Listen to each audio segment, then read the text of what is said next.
What's up, everyone? I hope that you've been enjoying these throwback episodes while we're getting ready for everything that's coming next. Speaking of what's next, my book, The No Limits Life release is just around the corner. If you haven't pre-ordered your copy yet, you can do so by using the link below, the NoLimitsLifeBook.com. Seriously, can't wait for you all to read it. The No Limits Life is a 365-day journey that transforms your life through 1 minute of intentional daily practice, one reflection, one habit, one action. All right, let's get into today's throwback episode.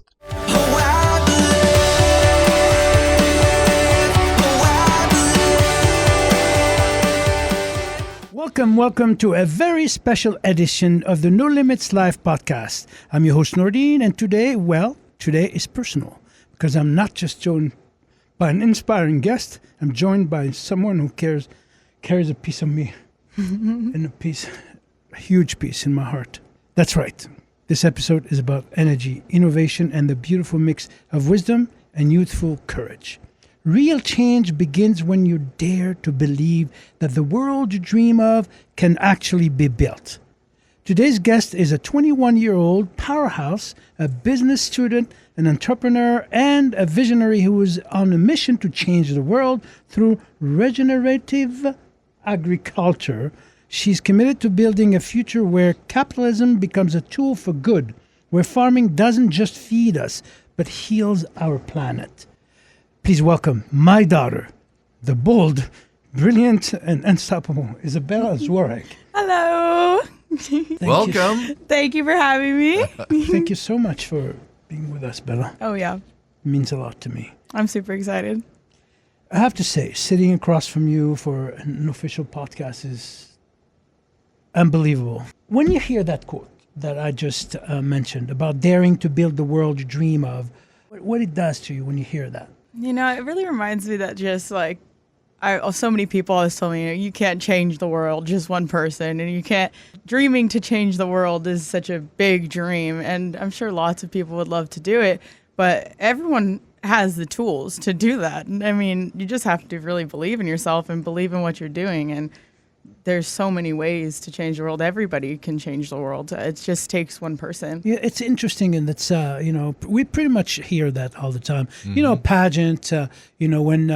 When you have a pageant that wins the Miss World, the first thing that comes out of their mouth is, "I want to change the world." Right. But what does it really involve to change the world? Of course, as you said, you can't. It's not one person that can change the world, but one person can initiate that change. Don't you think? Of course. I think that, the world is a community, and in each section of the world is another community, and we're all just one big community. And if you really take the time to get to know your community and get to know other people in the world, you'll find like-minded people who believe in the same thing as you. And that is one thing that can really, really boost your morale, because it's sometimes when you're just alone and you're thinking of all these big dreams, you think that nobody really thinks like you and that there's more bad in the world than there is good. But it's just not true at the end of the day. There's so many good people in this world and so much good in the world. And if you just look, you'll find like-minded people who want to do the same thing as you and who want to see change in the world. So would you say that change starts within you first? Oh, yeah, well, definitely. And then it flows to families, friends, to the community, the city, the nation, and the world. But first, it has to be within yourself. And I see that every day with you and how you're inspired not by outside events. You are inspired by something greater, something inside of you that sparks that willingness to help. And from a young age, I've seen that in you. You're always helping. It's funny because it's even powerful. Now I understand where this is going, because when she was little, you would we would give her money for her birthday, and she would go and share that money with other people. I just loved buying gifts for people so much. Yeah. Well, I'll tell you what I want after the podcast. That's Anytime. Yeah. So again, changing the world, one has to think about it. We have to have the willingness, and it's a privilege, really, to be able to do that. In my travels around the world, I've seen people couldn't even fathom about helping the world. They needed help themselves, So yeah, absolutely, and I see that in you. You have that, higher power that speaks to you. I guess I'm intrigued because your dad, Nordine, had a hard time saying a word that I'm going to have a hard time saying. Regenerative agriculture. Did I get that right? You did Regenerative. it. Perfect. Regenerative. I am French. You have. Agriculture. You don't have any excuse. I have no have an excuse. excuse. I speak 5 languages. I barely So- speak You should one. hear him say hippopotamus. Oh yeah, I can't say You that. can't. Hippopotamus. Now you're making fun of me. Oh, no. We Nobody's would never perfect. make No, I fun can't of you. say it. No, well, we won't ask you to Hippopotamus. say hippopotamus ever again. Hippopotamus. But regenerative agriculture. Mm-hmm. What got you into that? What is that all about? Okay, so when I was younger, I was a vegan vegetarian for a very long time, and every time I did a school project, it would always be on factory farming. And the more and more I researched factory farming, the more I realized how bad it was for the world and how many of these plants there are. And not only is it bad because of the water that it uses, and the gases that it produces into the environment, but it's bad because of the soil, and it completely destroys the soil. And we need good soil in the world, healthy soil, to harvest carbon.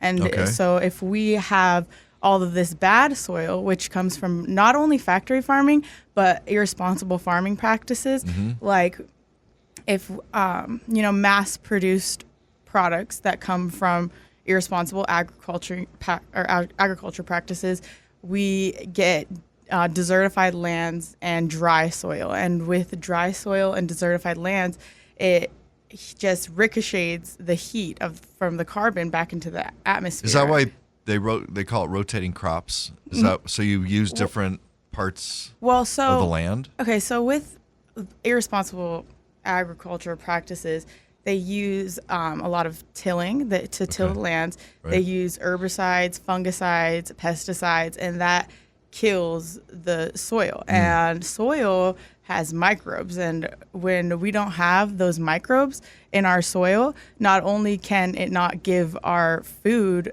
the microbes that we need to be healthy, but it doesn't give the soil what it needs to be healthy. And so when the soil isn't healthy, there's nothing that it can do. So, and then they'll absolutely kill this land, and then they'll move on to the next. With these desertified lands, like I said, they're useless. And they not only can they not grow plants, but the communities that live around it, they can no longer use the soil for their agriculture and for the climate. So the climate is not only going to be horrible, but they're going to be starving. And so these communities in these rural areas, they're going to be just left with nothing, and all just so we can mass produce corn that we use in every single thing, or any herb or any plant really that they want to mass produce. And so, like I said, once they're done with this land, they move on to the next land. But there is a way to have healthy soil and to produce healthy plants that have microbes and that have microbes in the soil that harvest carbon. It's not, using gas cars. It's not, there's so many things that we all think, well, this is bad for the earth. Well, this is bad. But really, just shopping at the grocery store for your things that you're buying for your family, that is one of the worst, some of the worst things. When the difference between organic and unorganic product is the soil and how we farm. And so the organic vegetables will have microbes in them because their soil has microbes, and they use natural farming practices. They like biosequestration, which is another hard word to say. I'm not even going to try that one. You know, and it trickled down to, you know, this notion of saving the planet, and it's absolutely a genius and powerful reason why we should be doing this. But at the end of the day, it trickles down to one's health and well-being. There are so many research, as you mentioned, in terms of organic and non-organic, that followed people who consumed organic product, and the results were mind-boggling. You know, all the toxic products and that we see in our plates every single day. I mean, this is, what do you have to say about that? I mean, we talk about the planet and all that. How about the person themselves? You know, who are eating unhealthy things based on non-organic. Well, I think that a lot of people that buy organic vegetables just buy them because they know that they're better for them. They don't necessarily know why they're better for them. But when we eat organic vegetables, our body is basically one giant microbe. We're full of microbes. And which you need from vegetables and fruits, they all have different microbes in them that feed your microbiome. And so when we eat inorganic vegetables, we are barely getting any microbes at all. So we're wasting our time. You're basically wasting your time. I mean, if you're eating a salad full of inorganic vegetables or even fruits, it's going to get the job done. You'll probably be full. But at the end of the day, our body is not just one vegetable. Our body is microbes, a bunch of microbes, and you need microbes to fuel your body and to get to a certain amount or certain level of healthiness that you want to be, and to fight disease and so many things. And talking about dis-ease, you know, it's the opposite of being at ease, you know, and that's when your body is not comfortable. You know, but people are not paying attention because they're not aware.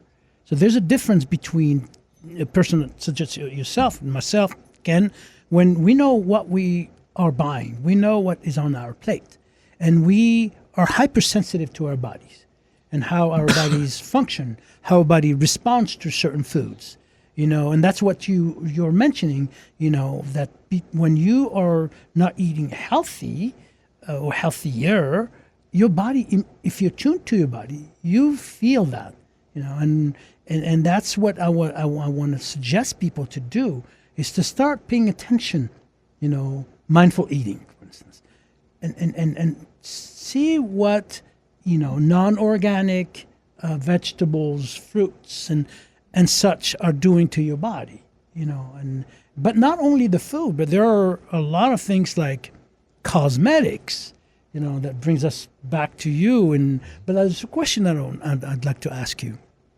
You're juggling between work, studies, your own business. You're a young entrepreneur. You started as young as 20 or 19? 19. 19. You had your own LLC. You make your own product. And I see that. It's sometimes I scratch my head and you give me a headache because there's so much for a young person such as yourself. Tell us and tell the listeners out there and whoever's watching this, what is that habit you built that allows you to juggle all that? Well, I think that the number one habit that I built was just wanting to be busy and not wanting to waste my life away to either just being on my phone, or one thing that I'm really, really, really trying to do is to create more than I consume. And so, I mean, we're full of a world of consumption, and every single day we're consuming different things. But if you are constantly creating something, then not only are you creating something and you feel good about that, but you're creating your own ideas, and it leads you through a life that's less susceptible to irresponsible people giving out knowledge that they shouldn't be giving. I mean, the more that you're creating and the more information, like good information that you're consuming and real facts, you can create more ideas in your head and you can feel like you have your own mind to think with rather than just taking anybody's idea and now that's set in stone and that's what's right. But challenging other people's ideas. It has to be backed by evidence and facts. That's what you're saying. You know? Yeah. Back to your question, just wanting to be busy all the time and wanting a life that's full of, well, that's just full, you know, that you feel good about at the end of the day. And sometimes this can bite me in the rear because I'm doing so much stuff all of the time. That's what I was going to say. But it's also, and I did for a long time just constantly do. I would be doing something every single day and I got burnt out. And I then for a whole month or 2 months, I would just do nothing. It's interesting you say that because doing nothing is actually doing something to feed your anxiety. When you do nothing, you're actually feeding your anxiety. You're actually doing something creative, you know, because the part of the brain that is responsible for creativity in general, whether it's creating art, creating all the beautiful things that you're creating, or creating anxiety. It's the same part of the brain. When you're not busy creating something good, you're busy creating something bad because that's the nature of the brain. Right. It wants to do something, you know. And the enemy of happiness for me is unhappiness, of course. But unhappiness is built based on boredom. You know. Yeah. The opposite of boredom is mindfulness.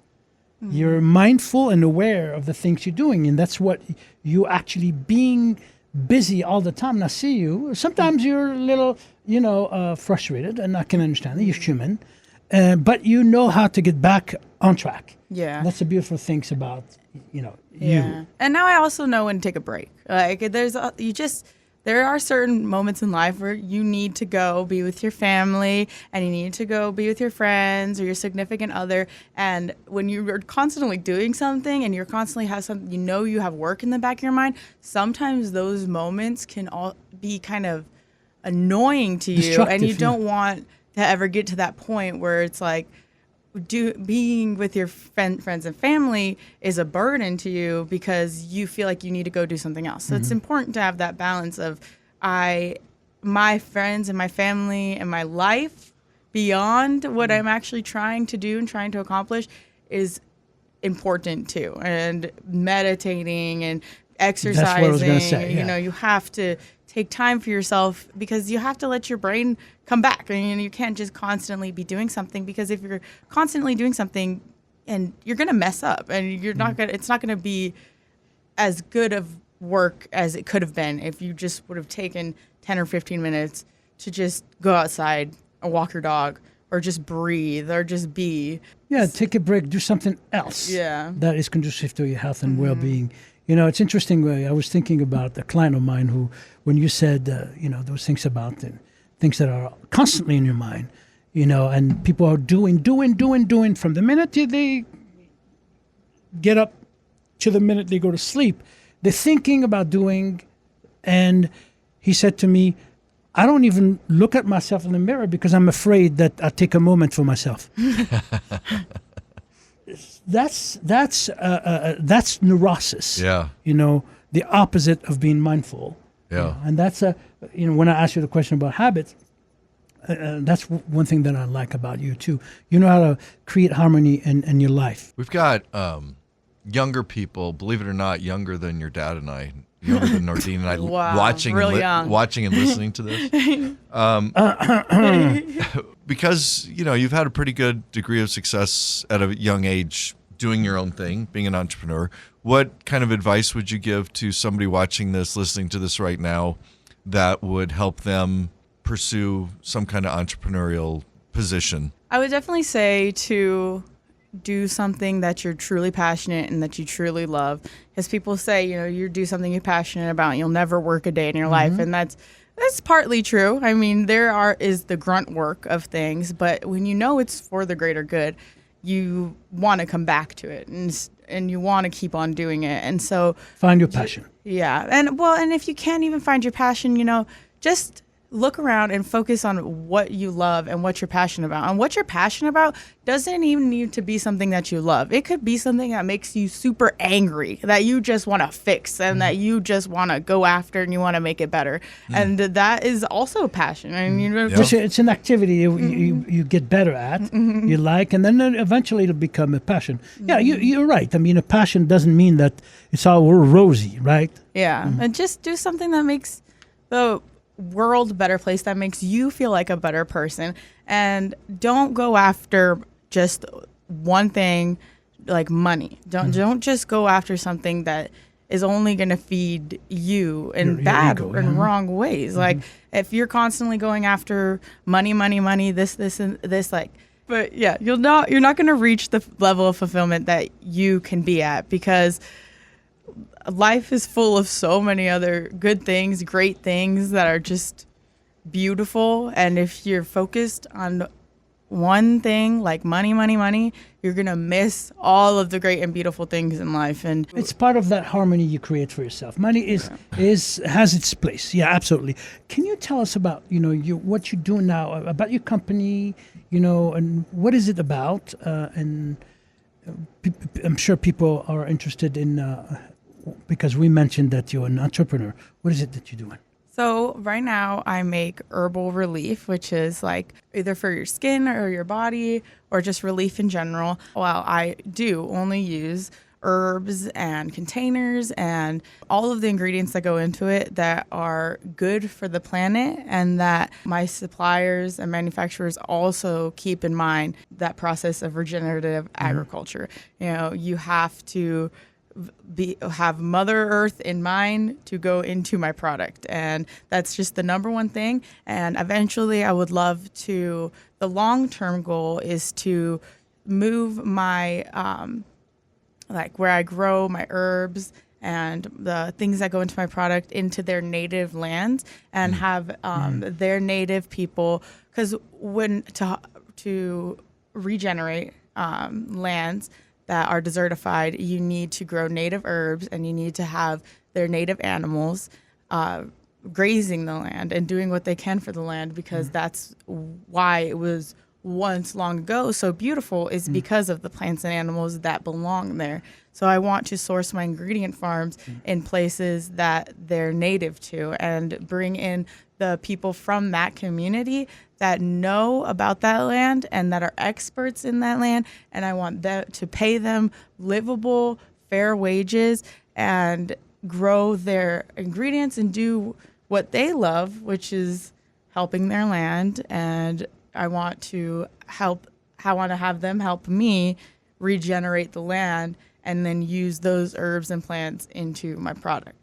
It's so powerful, and also it's a very noble project that you have. Can you tell us your company's name? Bizu DeBella. Bizu DeBella, yeah. Which means kisses from Bella. Absolutely. In French. Nice. Who came up with the name? Oh, my great father. Are those My lovely father. okay? Are those organic kisses? Oh, yeah, most of the ingredients going in them are organic. Oh, yeah. okay. Can you show us one of the products? But you have more than This is my skincare. newest product. Yeah, I have more than skincare. Right now, I'm still would say I'm in my beginning phases. So what I'm doing right now is I'm really focusing on the products that are really helping people, because I mostly focus on pain relief, which is I wanted to start I didn't want to just start a business. I wanted to start a business that was actually going to help people even in its beginning stages. So I decided to make pain relief my first and number one focus, because even if it's small, one person that is going to buy product. I've had so many people come to me at the markets that I do, or message me and tell me that my product has really helped them. I had one lady that came up to me at the market, and she would always buy the Arnica magnesium bath salts that I sold her. And she came back and she told me that this was the only thing that allowed her to go to her grandson's soccer game. And so That's probably pretty satisfying. Yes, it was the best. I get difference. chills just thinking about this. Yeah. That was just really, that was one of the things that just made me want to keep on doing this. Good. Just because it just felt so good to help And people. if people want to contact you, it's Bizu DeBella, right? On all social medias, and then www.bizudebella.com. Thank you. It's not only a pleasure to have you here, but watching you grow, become the woman that you are now. I can't thank you enough for being who you are. Thank you for coming to the show. Thank And you. for me, I've heard so many good things about you from your dad. I actually get to finally meet you face to face. If you enjoyed this podcast, unfortunately, we have to wrap it up. But please share this with somebody that you think can benefit from it. Subscribe, like it.